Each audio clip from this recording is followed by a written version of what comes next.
Hello, I'm David Hepworth. Thanks for clicking this word in your ear. The latest of hundreds of chats Mark Allen and I have had over recent years, some between ourselves and others with musicians, authors, comedians, and other people we like. If you'd like to help make sure they continue, you might consider being a Patreon supporter by visiting patreon.com/wordinyourear, or just by liking or subscribing in whatever way you prefer. On with the show.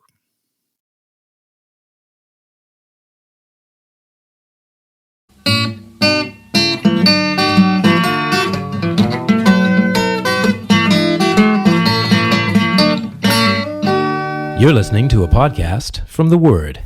Well, Dave, I have a stack waddy for you. Hooray! And I should say, yes, hooray indeed. I should say for non-regular listeners that a stack waddy is a quiz. It's a quiz we devised a while ago. We haven't done one for a bit, actually. And it has a load of things that are real and one that's made up, and you have to spot the ringer. Mm-hmm. And this was inspired by the news that Pet Shop Boys have started a new strand to their merchandise, which I'm quoting as a quintessentially British bespoke fine bone china tea set manufactured by Duchess China in Stoke-on-Trent. The limited edition collection features a teapot, cups and saucers, milk jug and sugar bowl in classic royal blue. I want to know. I think it's such a good idea, that is.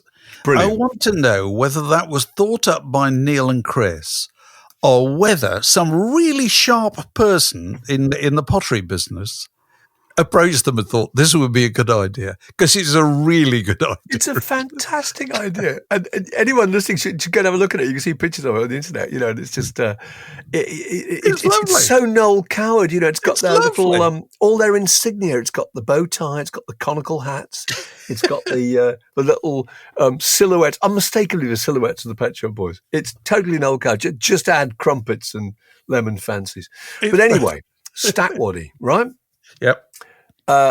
7 other bits of pop merchandise currently available, 6 of them real, and 1 cooked up by me. We've got a bit of a thing about pop merchandise. We've talked about it a lot, but this is a bit of an update. Okay, 6 of these are real, one's not. Right. Can you buy a naked Nick Cave plush doll, 100% cotton, polyester filling, 40 centimetres tall, £24? Okay, that's the first one. Second one is, can you get a limited edition Björk coloured glass Christmas tree bauble, hand blown and hand painted in Poland, £31.99? Okay. Number 3 is Elton John's The Bitch Is Back Happy Socks, a pair for £13.95. Oh yeah. Can you get a Born to Lose, Live to Win stuffed multicoloured Lemmy figurine for £29.59? Is it possible to buy a Kate Bush Mrs. Bartolozzi tea towel in a range of cloud-busting or tumble shades? £24.99. It's a tea towel, a Kate Bush tea towel. Lady Gaga matching Love for Sale champagne flutes for £48.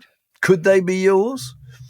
And lastly, can you get a Jonny Greenwood of Radiohead can of extra virgin cold-pressed olive oil from Le Marche, Italy, every box individually hand-signed by Jonny Greenwood, £35. Which of those have I made up?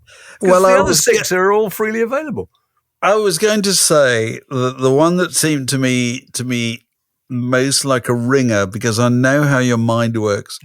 You've got that.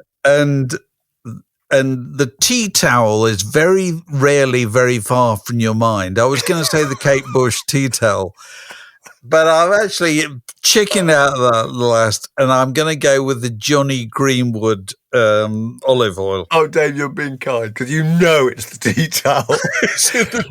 Just looking at my notes here, I noticed I'd written in a range of cloud-busting or tumble shades. They would never say that. I just couldn't resist going. There's no copywriter good enough to have written that line, you know. That had for sure. That comes from an old magazine hack and music itself. It really does. No, that is obviously the made-up one. No, Jonny Greenwood, I thought that was so... It's so Radiohead, isn't it? That, you know, for the past 8 years, Jonny Greenwood has lived on a farm in Marsh in Italy, in central Italy, which has a huge olive grove, which are harvested every year, and you can buy tins of his olive oil from his. I thought that was so Radiohead, and also and really lovely. Actually, wouldn't you want to do that? No wonder those guys that aren't that productive. If you were living on an olive grove in the middle of Italy, Dave, how much would you want to go back to the studio? Not a lot. But I suppose it's only it must have been inspired by Jeremy Clarkson's, farm, mustn't it? Jeremy Clarkson makes so much money out of television that he buys a farm. You know what I mean? And if you buy a farm, you have to somehow make it wash its face in some way, don't you? You have to try and sell produce from it, which is what he's done, hasn't he? Well, he's got his shop and he's got his pub now, hasn't he? It's a pub in the gym. It looks really good, actually. I'm sure it's really good. Best of luck to him. It does look really good. Best of luck to him. Well, I just want to say one thing, because this is the only opportunity I will have to say this in my life, Mark, okay? In our lives, this week, because this is the last podcast before the American presidential election, isn't it? It is. This is next week. And there's obviously all kinds of ramifications of that for the world, for the United States and so forth. But here's one respect in which it's kind of like show business. In that, this time next week, Kamala Harris will either have gone into history or have been completely forgotten. There's nothing in between. Nothing in between at all. No, there's not. She will either be the first female president of the United States, or she will be a terrible embarrassment that nobody wishes to talk about again. You know what I mean? And she will slope off into academia or whatever. And there'll be some kind of book deal two years down the line or something. A footnote that appears in school classes for years to come. It's extraordinary, isn't it? Really? It is really extraordinary. Because it's not like Hillary Clinton. Because Hillary Clinton had achieved an awful lot, in her kind of political stateswoman career and so forth. With Kamala Harris comes out of left field, candidate, really close election, could go either way, and will either be in all the history books or completely forgotten within a week. I just want to say that. I know. And also, she was there as vice president, but actually for various reasons kept slightly in the shadows. Actually. Oh, yeah, definitely. For the last couple of years, we were barely even aware who the vice president was. And then suddenly she was rebooted. And suddenly, and again, in the world of word in your ear, where we're talking about celebrity based on the music industry, this is just another league. This is the entire world. This is the most polarized debate, pretty much in our lifetimes, actually. The most divisive debate I can remember at all, because the repercussions afterwards, if it's a very close run thing, could rumble. Well, it's going to be a very close. Well, it is going to be a very close run. There's no doubt about that at all. I know. But I'm just interested in looking at it from that point of view. Yeah, it's really interesting. On the left, history books. On the right, the dustbin of history. There's and that's not a thought that will have escaped her, curled up in a fetal position under her duvet, night after night after night.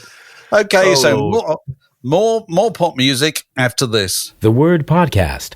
Prime cuts of popular culture served fresh each week. So this week, in years gone by, I'm going to start that bit again. So Autobahn came out this week as well, isn't it? Yeah? Is that right? Okay. Yeah. It was exactly 50 years ago, actually, 74. Okay, so this week, in years gone by, it being on the run-up to Christmas, I suppose, a number of records came out that have proved to be beyond classics, the kind of things that just kind of stick around for an awful long time for a variety of reasons. And we wanted to talk about three of them, okay? One that came out 50 years ago this week, which we'll come to in a moment. One which came out in 1994, which we'll come to in a moment. But first, a record that came out this week in 1967, which is Cream's Disraeli Gears, which is the first hit Cream album. I mean, for younger listeners, the Cream, as they were called by many people at the time, they'd had one record in 1966, Fresh Cream, which, I mean, kind of mainly blues covers, hadn't it? And then NSU and I Feel Free and so forth.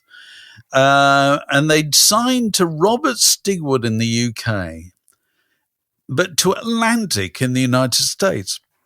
And Atlantic, again, for younger listeners, Atlantic was a record company that had come up by dominating kind of the independent recording and distribution of records for the black community.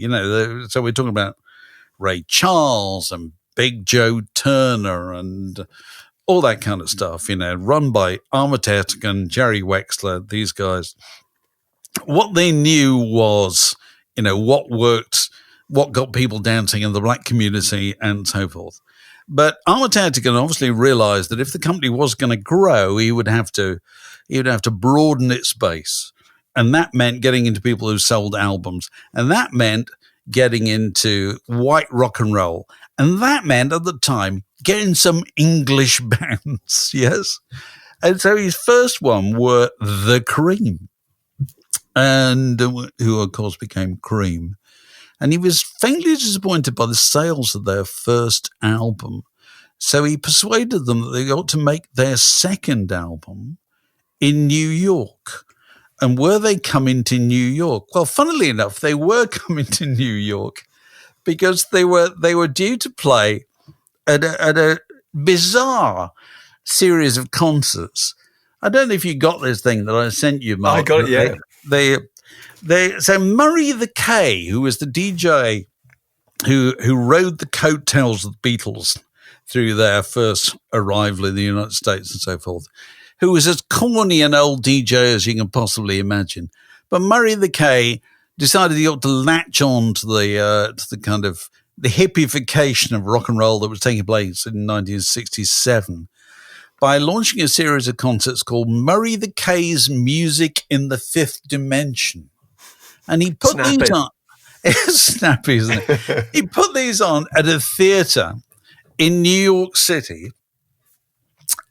And these shows started at 10 o'clock in the morning and went through, just rotating, to 11 o'clock in the evening. And this was the bill, okay? I'm going to read from the bottom, Mark. Yeah, come on.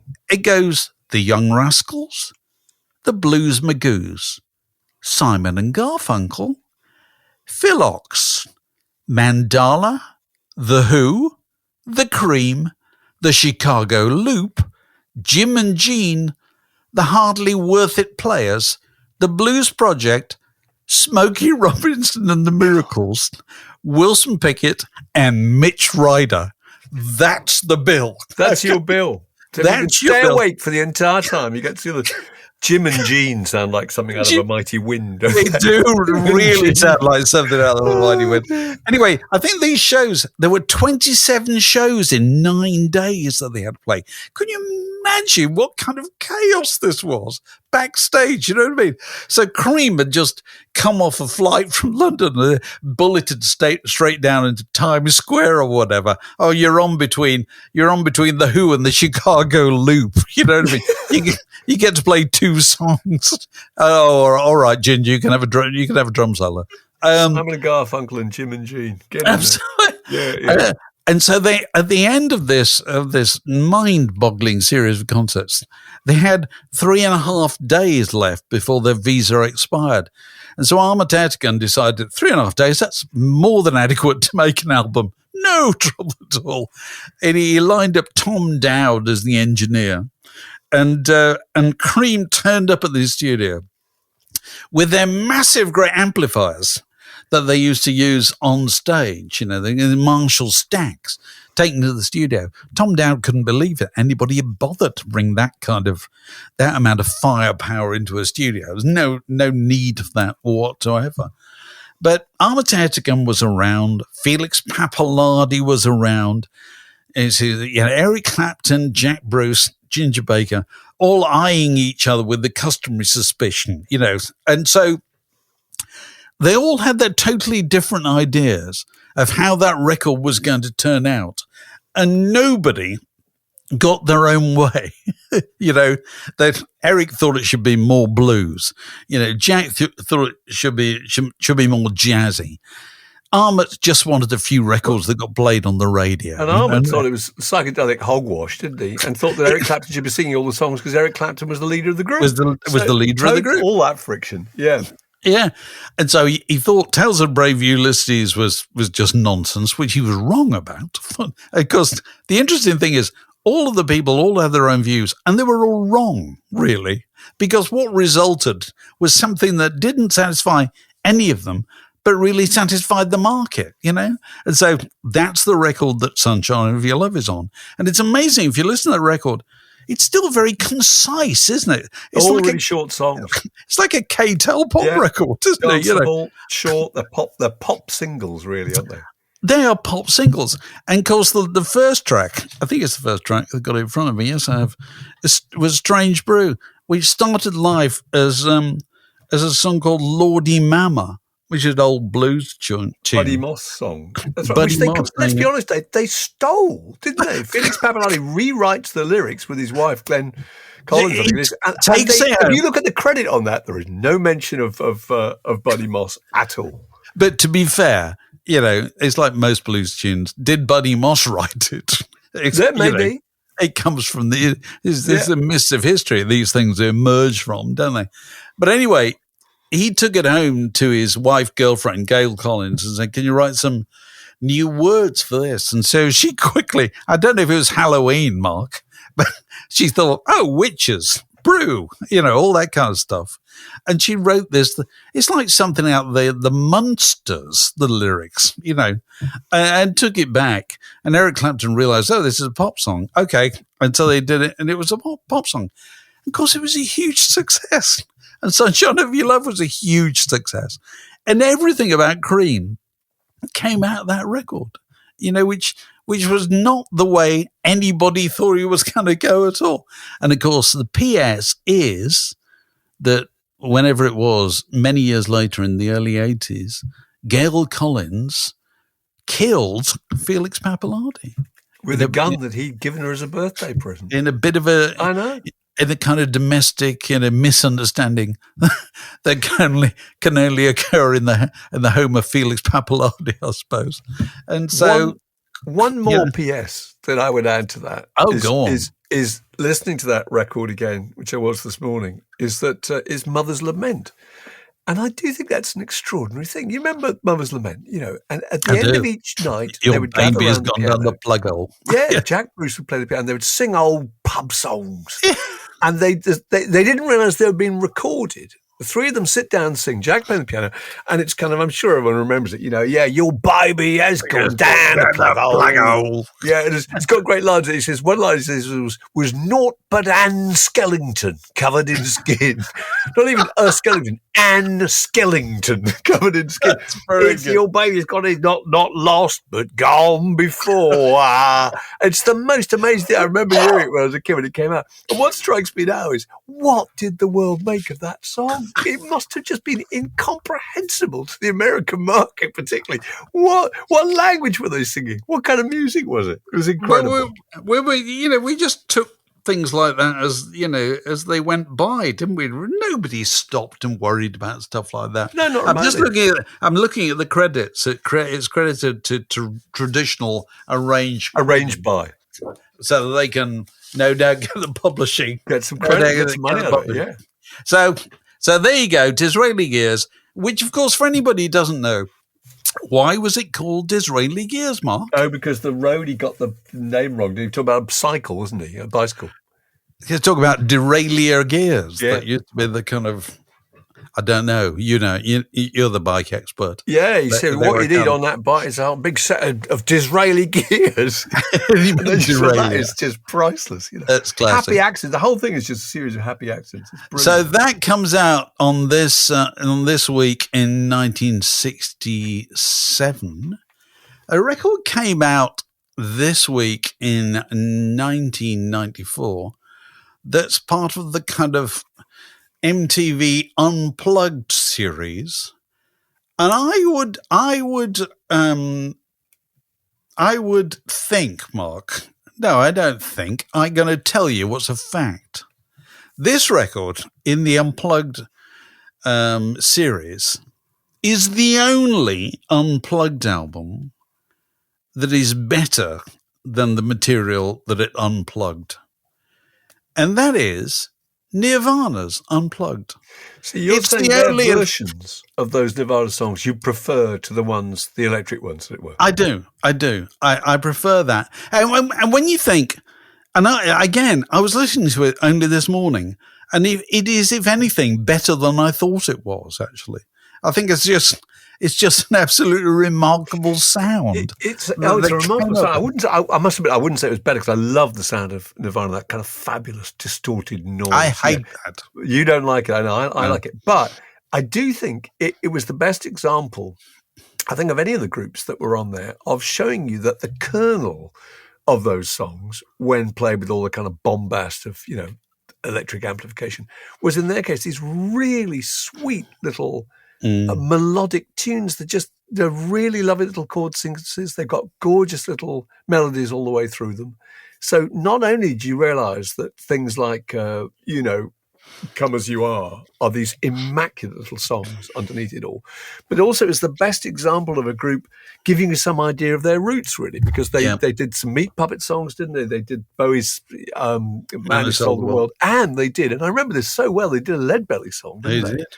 Where Did You Sleep Last Night? And I can remember 20-year-olds when this came out discovering Leadbelly, mates of my kids, and going off and just listening to blues. And I thought that was pretty significant, actually.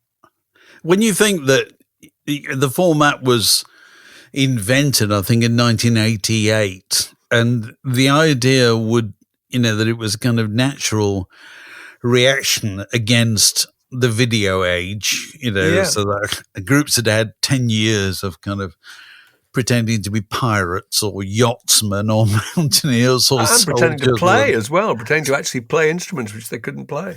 So here instead was the idea: you take them into a studio, you give them some stools, you deny them amplification, and so you would get something you wouldn't get any other way. Well, I don't think in most cases, it delivered, because bands very quickly found ways of not letting it betray anything about them at all, So, I mean, you got Bruce Springsteen did it without unplugging, didn't he? That's right. Didn't Bob Dylan do the same thing? I think, I saw Bob Dylan record, yeah. Lots of electric instruments, yeah. Whereas Nirvana, I think they did it. They went along with the idea of the program, which was show us behind what you normally do, show us where your heart is. And I think they did that fantastically well. And it's the Nirvana record that I like above all others, by a long way, actually, above all those. Because I loathe that distorted guitar sound. I love it. Anyway. So anyway, I've just been reminded of that Bob Dylan recording. I went over to that to cover that for Mojo, I think it was. And my abiding memory is getting there. I was in the second row of the Unplugged theatre where Dylan was going to do the show. And just before it was about to begin, a load of kind of ushers came in and very sweetly said, sorry, we've just got to rearrange the seats a bit. And could you and you and you, and in fact, we moved all of us in the front 3 or 4 rows were moved out and stuck right at the back. They then brought in a load of impossibly fabulous boys and girls, probably from some modelling agency. Abercrombie and Fitch. Abercrombie, who clearly had no interest in Bob Dylan, had no idea who he was, but they just didn't want Bob Dylan going on stage and playing to just a load of knackered old silver-haired rock critics.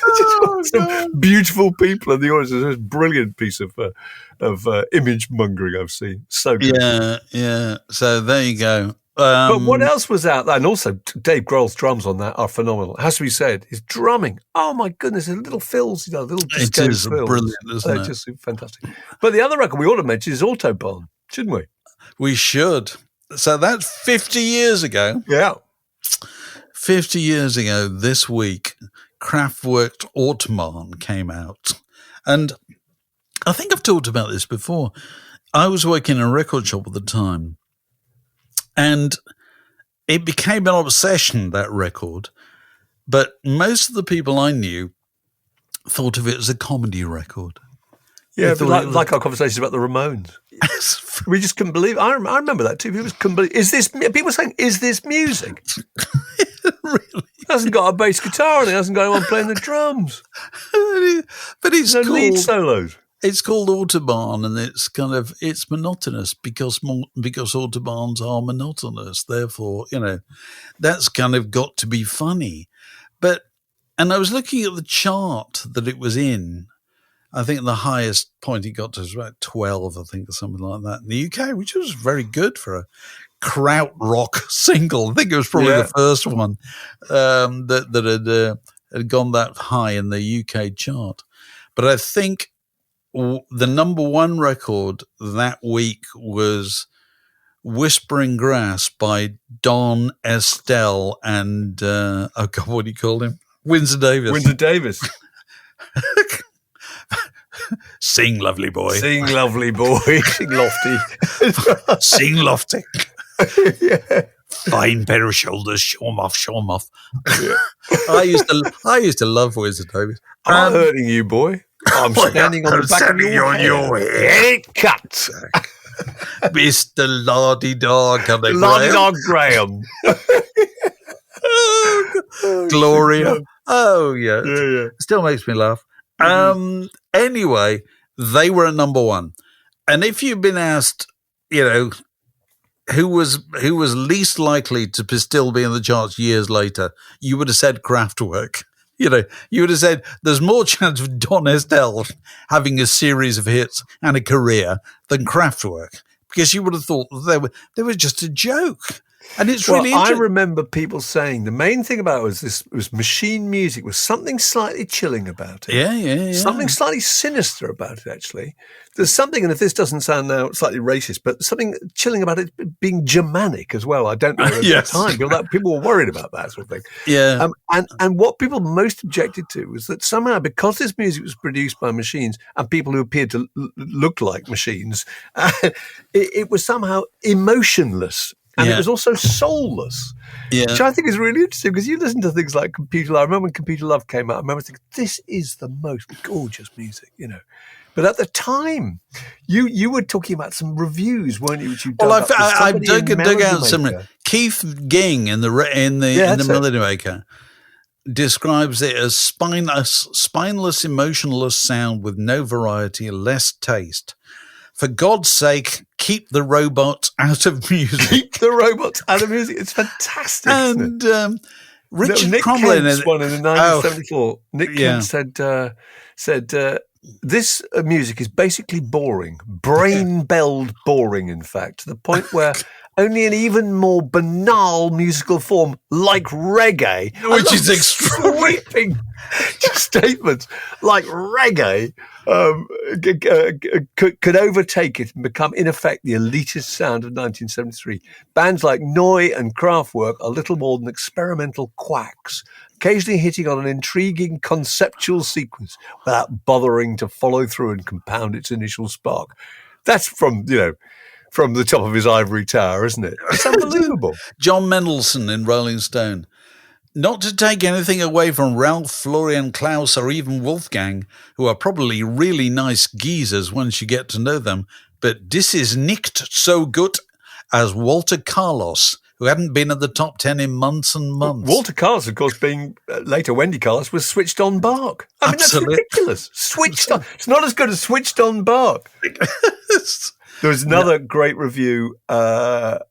Richard Crumlin of the LA Times. He said, it's difficult to envisage this sort of thing catching on significantly with the young audience. Yeah. It's fantastic that people could sit there from this great height and say such ludicrous things. So, anyway, yeah, it may do quite well, but it'll wear off by the time Bachman Turner Overdrive come to town. Yeah, move over, Kraftwerk. The big boys are back. It's fantastic. It is extraordinary. Absolutely extraordinary. But I thought it also made me think of the thing that I don't know if you saw that Tracy Thorn had tweeted this week. It was really interesting, I thought, when she said she's talking about reviews. She said, "I feel the way in which music used to get reviewed just wouldn't be tolerated nowadays," which is probably a good thing. I used to think, it toughened us up, but honestly, I think it fucked us up. And I thought that was a really good point, because it struck me that now, in 2024, brutal reviews, which used to be one of the great engines of the music press, are just you never see them anymore. Because I think people now think it's a more tolerant time. Don't you think that it's you're worried if you're making those statements about the social media reaction you're going to get hounded for saying so. Look at all the people who dared write even the faintest criticisms about people like Beyonce and Taylor Swift, who were just absolute outcry, Lady Gaga outcry, And I think that now you'd be thought of as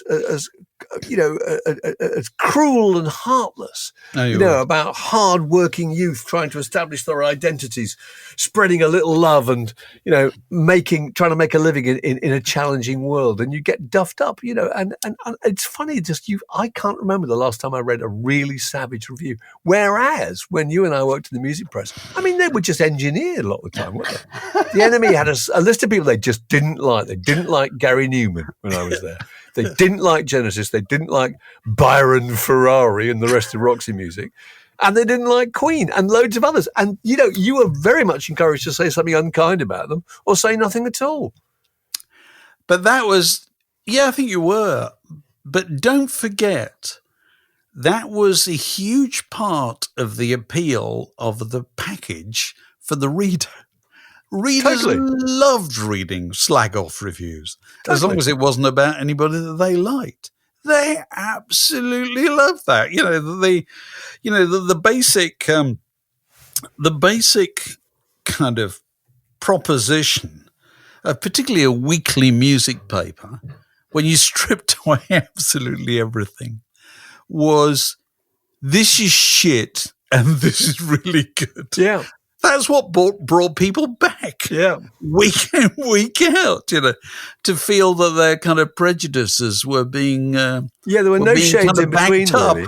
No shades. And that's what the conversations in the Enemy office would be like. Somebody saying that something was absolutely brilliant, and someone saying it was absolutely reprehensible. But you felt that the Enemy had fibre and discretion and principles and wit, and it was, it stood for something if it really objected to things, And I think people reviewed also on behalf of the organisation that they work for, not just for themselves. Yeah. But no, it's a thing of the past. I cannot remember. It's now considered to be really cruel and unkind. You've got to be supportive. You either write something fairly positive, or possibly don't write anything at all if you don't think it's up to it. Just one more thing in defence of the cruelly bad review. You were trying to protect people from spending money on things that they would regret, because you as the reviewer were in a unique position. You'd heard it. They hadn't heard it. The readers hadn't heard it, nor would they unless they bought it. You didn't go on Spotify or YouTube and listen to a bit of it. Totally different, So what you were saying is approach with caution. Okay, if you want to go out and spend £4.99, then don't come crying to me afterwards. Don't forget, Mark, when a new album came out, pick a record, I don't know, a Roxy Music album came out, you would first be aware of it when you would go past a big record shop and the window would be full of a display for that record. And you would pick up the Enemy and the back page ad would be a full page ad for that record. There would be an announcement of a tour in the news pages. You'd pick up Time Out. There would be adverts for it. There might be ads on the telly and whatever. And therefore, everything commercially was telling you, this is brilliant. This is fantastic. And so the writer, and it's an amazing reflection on the kind of, forgive me, integrity of the music press that nobody ever said, oh, you can't say that because they've taken the back page advert and they paid a fortune for it. You know, that very often the editorial pages would say something completely the reverse of what the advertising pages appeared to be. And they would stand their ground and say, well, pull the ads then. You know, yeah, absolutely. Mind you, the money was pouring in and they could have been in a position where they could do that. Yeah, but it's still pretty incredible when you look back at it now. It is absolutely extraordinary. And so, you know, if you were giving a record a kick in, as a part of you was thinking, well, I'm protecting people from picking this up by mistake, you know. And, you know, nobody went around talking about the mental health of performers. It just wasn't and nobody ever wrote in and said, thank you so much, I heard that record and you were completely right and I wish I hadn't bought it. They just moaned about what bitter and twisted guys these were. And you're all frustrated rock stars anyway. You wish it was you up there on stage. You wish it was you. No. No thanks. No, my God. No. But touring with bands, but as the enemy cured me of any possible, infatuations about things like that. You just thought, this is not a life I would want. My God. Very insecure. This is a junction in the word podcast. It separates that bit from this next bit. So it's been a very sad week for me this week, Mark, because the woman who was number one in my hit parade of fantasy girlfriends actually died, and I'm talking about Teri Garr. She was fantastic, wasn't she? For whom I've carried a torch, for an awful long time, Mark. Dancer, actress. She was in those early Elvis films, wasn't she? She was. If you go and look at Viva Las Vegas and so forth, she's one of those people. Her mother was a dancer, born in Hollywood, I think, and so her mother was a professional dancer, and so Teri, unsurprisingly, showed talent in that respect, and so you know everything was sacrificed so that Teri could have dancing lessons and so forth, and she joined those troops that you see dancing in the back of Elvis Presley films.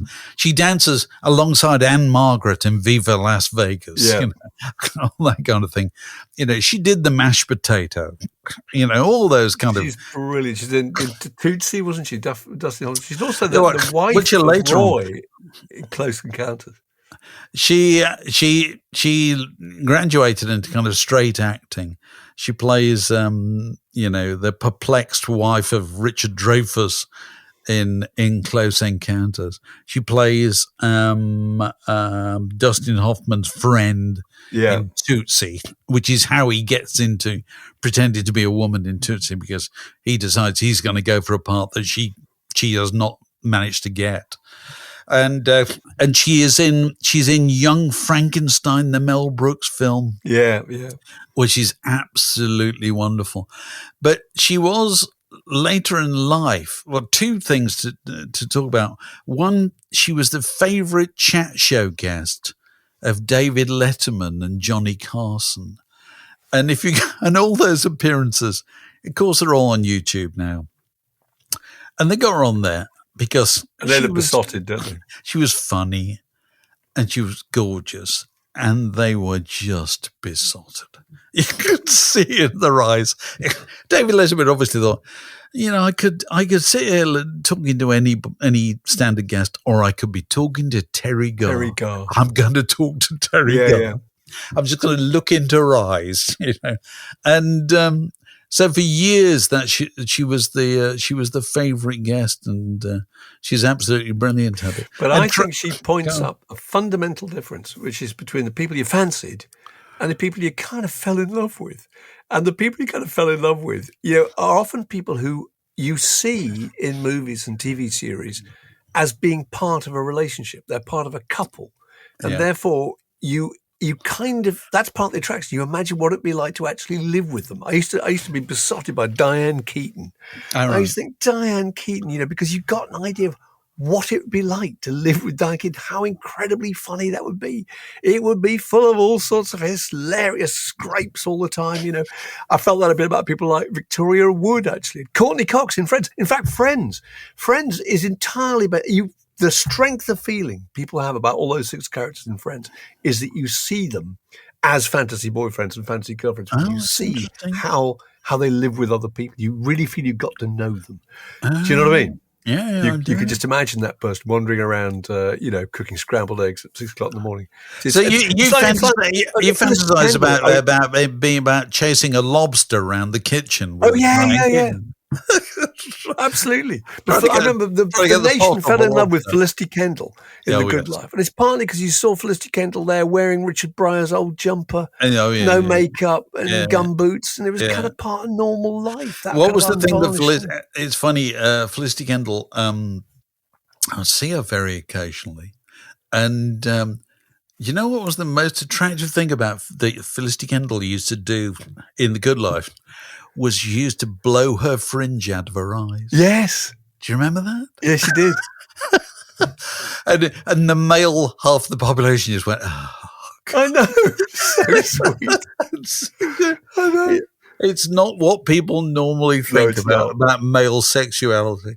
But anyway, Teri Garr, what a life, and of course, sadly, for the last, 7 or 8 years of her life, she suffered from MS, and that's what eventually killed her. But left us all with a load of wonderful memories. She did. The Word Podcast, walking the digital dog since 2007. And well, that's pretty much it. We ought to plug the fact that we've talked to various people last week. Seth Rogovoy, who talked about his wonderful book about George Harrison, Within You, Without You, which is going up soon.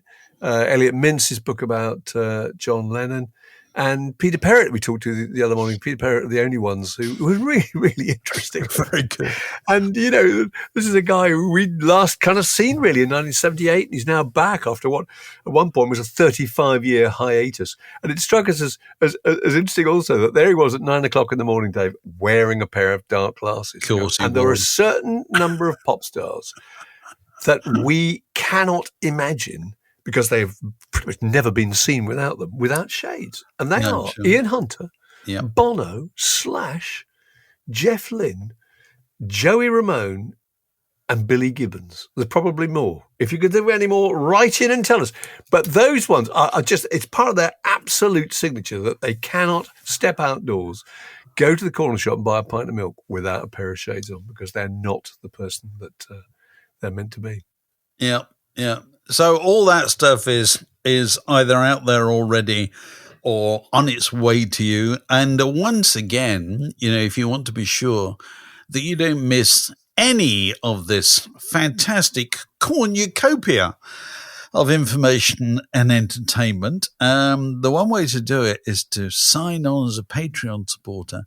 How do you do that, I hear you ask? Well, it's quite simple. You go to patreon.com/wordinyour-ear and find out about how it works and find out about what level you might wish to become involved. And who knows, you might even be one of those people who joins us on their birthday every year in some shape or form and throws a log on the conversational fire that is Word in Your Ear. As one of them did this week. That honour fell only the other day to Cathal Chu. The Word Podcast. Fix yourself a drink and it's like being in the pub. Our Patreon birthday boy is Cathal Chu. Hello, Carl. When was the birthday? The birthday was actually last Tuesday. Right. How was that celebrated? Well, I mean, I had a sort of lovely birthday dinner the following night, but the actual day itself was a bit of a write-off because I'm membership secretary of the Ireland Supporters Club in London, and as you know, Ireland are playing England at Wembley next month. So we've been inundated with ticket requests and people joining the club specifically to get tickets for the Ireland game at Wembley. So my actual birthday was a bit of a write-off. All right. He had more important things to do. Yeah. I had club admin to do on the birthday, but I had a lovely birthday dinner with the family the next evening, so it was all right. That's crucial. So go on. I was going to say, what's your conversational log that you want to chuck on the fire? Well, The log I like to chuck on the fire concerns the Paul Simon song, 50 Ways to Leave Your Lover. Now, in it, the Paul Simon sings that there must be 50 ways to leave your lover. But the thing is, he doesn't list 50 ways. He only gives 5. Slip out the back, Jack. Make a new handstand. You want the 12-inch remix? Just repeat those 4. Yeah. It's not good enough, is it really? Only 4. Tell us the 4 again. Go on. Jack. Make a new plan stand. No need to be coy, Roy. Hop on the bus, Gus, and just drop off the key, Lee. So, what are the other 50 ways to leave your lover? Is this something that you devoted a lot of thought to? Well, it's something that I've pondered on and off over the years, and it has become a bit of a mini parlor game. And to be honest, do you have a piece of paper there with 45 other options on it? Just one or two. Go on, fire away. There you go. Right, so I'll give you a couple of examples. Give 2 weeks' notice, Otis. Make a run for it, Emmett. Get a lawyer, Sawyer. Just disappear, Shamir. Ignore her, Trevor. Admit to your fling, Bing. File for divorce, Morse. Don't answer her call, Paul. Tell her it's over, Grover. Just be yourself, Dick. And tell her that as much as you love her, you need some time and space apart to see how you really feel, Shaquille. But of course, this being the modern age, there should be ways for women to leave their lovers. So, starting with the female equivalent of Paul Simon's original 5. Slip out the back, Lilac. Make a new plan, Pam. No need to be coy, Joy. Hop on the bus, Agnes. Just drop off the key, D. And other ones that I've come up with, like, get on that plane, Jane. Dish out the dirt, Kim. No, dish the dirt on him, Kim. Use a Winchester, Esther. Give him hell, Annabelle. File for alimony, Almarie. Walk out the door, Eleanor. Hire a hitman, Shan. Smash up his car, Dagmar. And fake your own death, Beth. So have you sent any of this to Paul Simon's publisher in the hope that he might decide to actually knit them in a live version? Well, he's been unresponsive for some reason. Can't think why. All right. So have you text Bex? Yeah. I was thinking about that. We need some social media stuff, don't we? Yeah, I was thinking of more recent stuff. You know, I've changed gender, Brenda. That's good. That's good. And of course, the standard reason for ending any marriage in the kind of film star community is they're just both too busy, Lizzie. You know. Oh, very good. You know what I mean? We're simply too busy to be married. You know? Can't be done. So give it a swerve, Merv. Go it alone, Joe. Yeah. Give her a cards, Lars. Knock it on the head, Fred. What you need, though, is things that like our values don't align, Sime, or whatever, you know, or something about conscious uncoupling. You need to get some. Yes. It's impossible to crowbar those things in there, but it needs that kind of stuff. Yeah, it needs new verses for the world of Gwyneth Paltrow, doesn't it? Really, because it needs to be more up to date. But that's very valuable work you've done there, Carl. It is, and I'm sure many people will recognise this. And there's probably want to add to it. Yeah, there's probably loads of people at home and got their own, written down on a piece of paper. But I think it's a tribute to the enduring appeal of Paul Simon songs that we can still be making jokes about them 50 years after they were made. It is remarkable, isn't it? You know, that's a hell of a thing. Yeah. Well, look, thanks very much for that. Thanks for joining us. This podcast was brought to you by The Word.